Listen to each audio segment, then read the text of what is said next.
अरे बाप रे बाप, ई कवन तुहार बैंक ह? अरे मैडम के तोपा। अरे ते तुहार छाती काहे फटता? डाका डलबा का?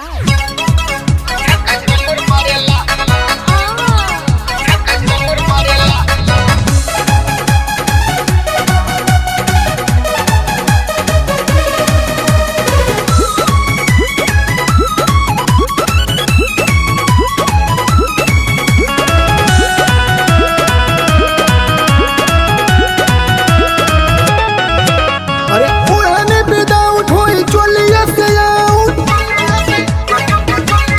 चाचा पुराने विदाउट होई चोलिया से आउट। तोर चढ़ल जवानिया हिलोर मारेला। क्या? तोपा तोपा तोपा तोपा तोपा तोपा तोपा ये सामान झक झोर मारेला। तोपा तोपा ये सामान झक झोर मारेला। तोपा तोपा ये सामान झक झोर मारेला।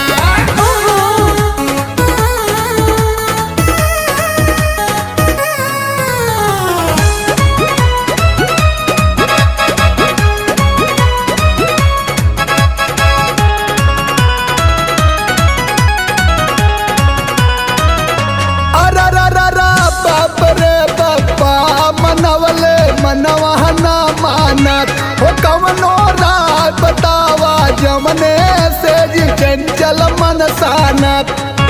अरे रूप तोरा मतवाली रानी झलकत मुँह से पानी। मन करेला भर के तोरा काट नहीं कब जानी।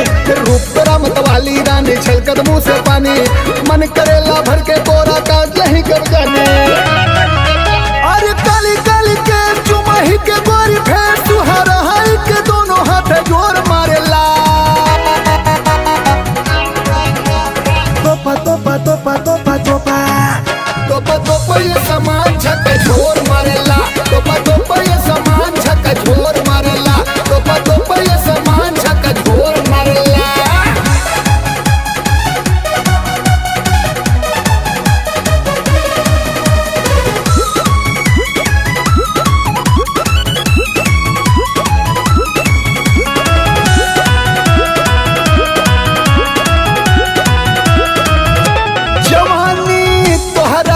में मातल हमार तू जान ले पूता।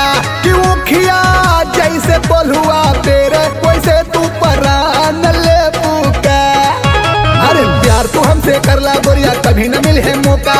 अनूप गुप्ता रोशन राजा कभी न दी है धोखा। प्यार तू हमसे करला गोरिया कभी न मिले मौका। अनूप गुप्ता रोशन राजा कभी न दी है धोखा।